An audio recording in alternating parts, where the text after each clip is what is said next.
सभी को नमस्कार।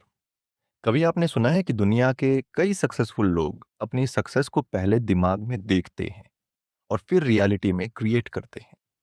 शायद आपने विजुअलाइजेशन के बारे में सुना हो, लेकिन प्रॉब्लम यह है कि ज़्यादातर लोग सिर्फ इसे डे ड्रीमिंग बना देते हैं। वो आंखें बंद करके अपने को सिर्फ सक्सेसफुल इमेजिन करते हैं और फिर सोचते हैं कि बस अब सब हो जाएगा, अब कुछ करने की ज़रूरत ही नहीं पड़ेगी। लेकिन कुछ दिन के बाद पता है क्या होता है? कुछ चेंज नहीं होता ना, तो वो बोलते हैं कि ये सब काम नहीं करता, ये सब बकवास चीजें हैं।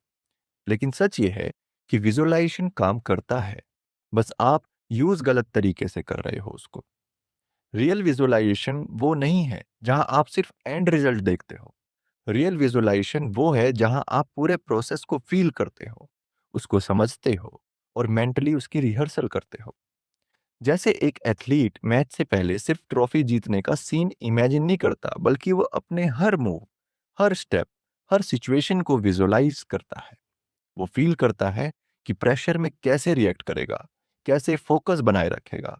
और इसी वजह से जब रियल मोमेंट आता है तो उसका दिमाग ऑलरेडी ट्रेंड होता है। ये टेक्निक आपकी लाइफ में भी एग्जैक्टली वैसे ही काम करती है। जब आप सिर्फ ये इमेजिन करते हो कि आप सक्सेसफुल हो गए हो, तो वो एक फैंटेसी बन जाता है। लेकिन जब आप ये विजुअलाइज करते हो कि आपको कैसे काम करना है, या आप कैसे काम कर रहे हो, कैसे डिसिप्लिन मेंटेन कर रहे हो, कैसे चैलेंजेस हैंडल कर रहे हो, तब आपका ब्रेन उस रियलिटी को नॉर्मल मान लेता है और आपके एक्शंस उस डायरेक्शन में अलाइन होने लगते हैं। मैं आपको न्यूरोसाइंस के लेवल पे समझाता हूँ। उस न्यूरोसाइंस के लेवल पर अगर देखा जाए, तो आपका ब्रेन रियल और विविडली इमेजिन एक्सपीरियंस में ज़्यादा डिफरेंस नहीं करता। इसीलिए जब आप किसी सिचुएशन को डिटेल में इमेजिन करते हो, तो आपके न्यूरल पाथवेज वैसे ही एक्टिवेट होते हैं जैसे रियल एक्सपीरियंस में होते हैं, है ना?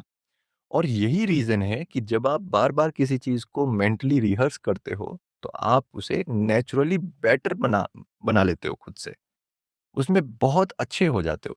लेकिन यहाँ एक कैच है, जो लोग मिस कर देते हैं ना, विजुअलाइजेशन तब तक पावरफुल नहीं होता जब तक उसमें इमोशन और क्लैरिटी ना हो। आपको सिर्फ देखना नहीं है, बल्कि महसूस भी करना है।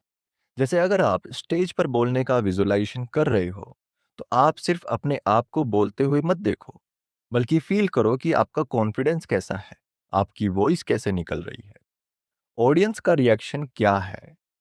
तो जितनी डिटेल और इमोशन आप ऐड करोगे, उतना स्ट्रॉन्ग इम्पैक्ट होगा। एक और इम्पोर्टेंट चीज है, कंसिस्टेंसी। एक बार विजुअलाइज करके छोड़ देना काफी नहीं है। जब आप रोज थोड़ा टाइम निकालकर अपने डिजायर्ड सेल्फ को मेंटली रिहर्स करते हो, तो धीरे धीरे आपका माइंड उस आइडेंटिटी को एक्सेप्ट कर लेता है और फिर आप उसके अकॉर्डिंग बिहेव करने लगते हो, बिना किसी फोर्स के। लेकिन सबसे बड़ी गलती पता है लोग क्या करते हैं? वो ये है कि वो विजुअलाइजेशन का जो एक्शन है ना, उसको रिप्लेस कर देते हैं, उसको रिप्लेसमेंट बना देते हैं। जबकि असल में ये एक्शन का प्रिपरेशन है।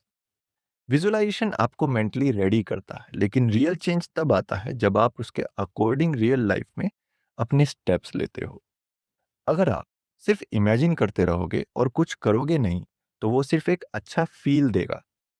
लेकिन अगर आप विजुअलाइज करते हो और फिर छोटे-छोटे अलाइन्ड एक्शंस लेते हो, तो आप नोटिस करोगे कि आपका कॉन्फिडेंस बढ़ रहा है, आपका फोकस इंप्रूव हो रहा है और आप धीरे-धीरे उस इंसान जैसे बन रहे हो जैसा आपने अपने दिमाग में सोचा था।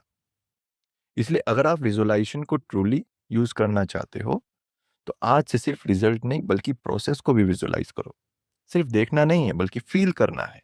और सबसे ज़रूरी बात है, उस फीलिंग को अपनी डेली लाइफ के एक्शंस में कन्वर्ट करना है। क्योंकि एंड में सक्सेस पहले दिमाग में बनती है और फिर हमारी रियलिटी में दिखाई देती है।